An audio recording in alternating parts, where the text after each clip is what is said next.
In the pitch dark night and the extreme weather, among the three aircrafts to take off, only a Boeing 737 operated by Kenya Airways decided to take off. It climbed to 2,500 feet, banked to the right and dived towards the mangrove swamp, killing all 114 people on board.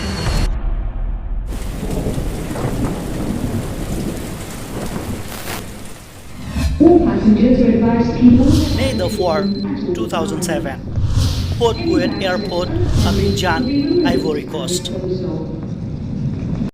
Kenya Airways Flight 507 was preparing its scheduled flight between Abidjan, Ivory Coast and Nairobi, Kenya, with a stopover in Douala, Cameroon. From Abidjan to Douala, it has 55 passengers on board, of which 38 are to disembark at Douala. The airplane took off from Abidjan at 6:45 and landed at the Douala International Airport at 10 o'clock at night.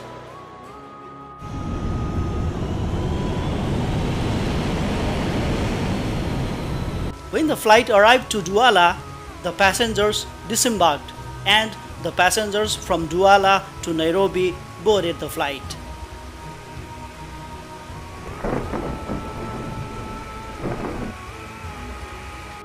Now, the total number of people on board is 114, where 108 of them were passengers and 6 were cabin crew members.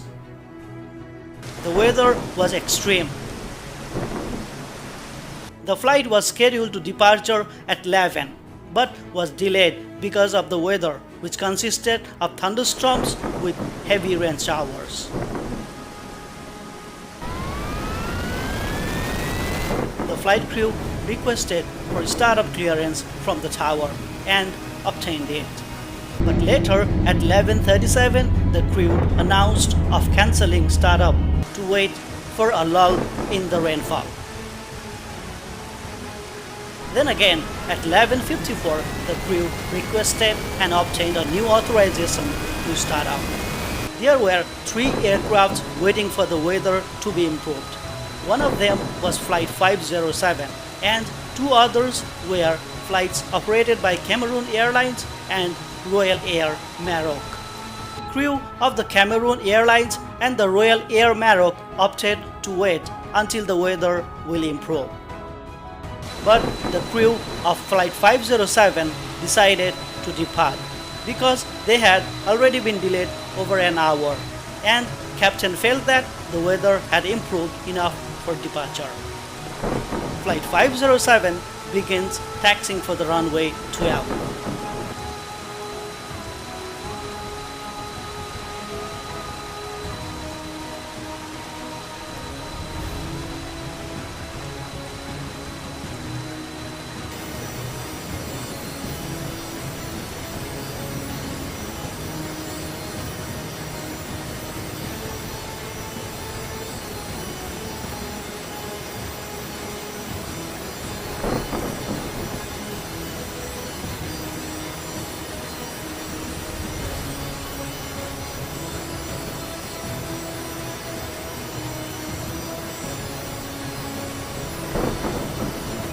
The pilot in command failed to seek takeoff clearance from the airport control tower, and the aircraft started its takeoff roll from Douala on 5 May, and the flight was due to arrive in Nairobi at 6:15 in the morning.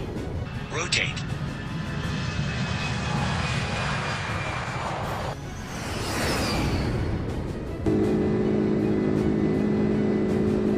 Once the aircraft was airborne, the plane had a tendency to bank right, and the captain countered it by using his control wheel. It was 24 seconds after the takeoff. The aircraft reached at an altitude of 1,000 feet. There was no control inputs from both of the pilots, and 18 seconds later, captain called out "OK command," indicating to the first officer to engage the autopilot. but the first officer did not read back the command given by the captain. There was no audio confirmation in the cockpit indicating that the autopilot had been engaged. It's now 55 seconds. Until now, the control column is not touched by anyone from the cockpit. Since the captain let go the control wheel, the aircraft was gradually turning towards right, from 1 degree to 34 degrees.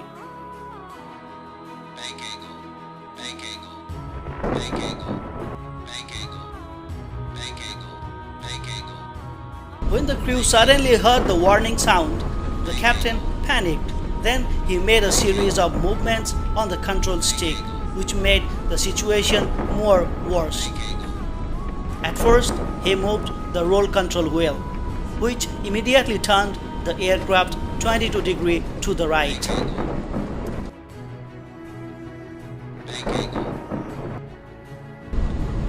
Then 20 degrees to the left.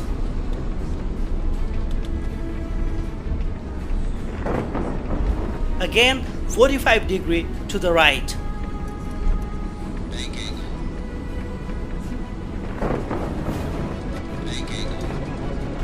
And at last 11 degrees to the left. The bank angle started to increase rapidly to the right. When the plane was banking at 50 degrees right, the crew engaged the autopilot. The autopilot was slowly leveling the aircraft.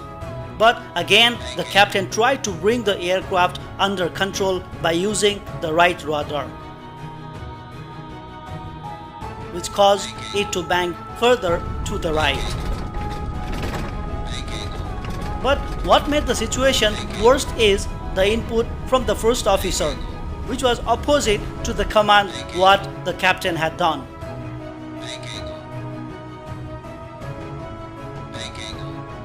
The captain engaged the autopilot, but until then the plane was banked 115 degrees to the right and was at an altitude of 2,290 feet. It was impossible to recover the aircraft because of the low altitude.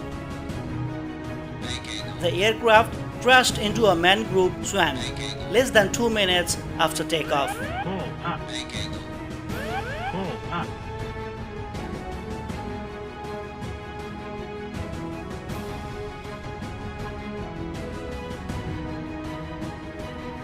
Even though the crash site was directly beneath the flight path for planes taking off from Douala, nobody saw it because of the jungle that covers the area. The wreckage was found by a local hunter after 40 hours from takeoff. He immediately reported it to the Air Force.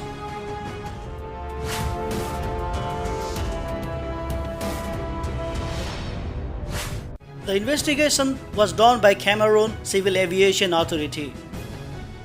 According to the investigators, the aircraft crashed after loss of control by the crew as a result of spatial disorientation after a long slow roll during which no instrument scanning was done and in the absence of external visual reference in a dark night.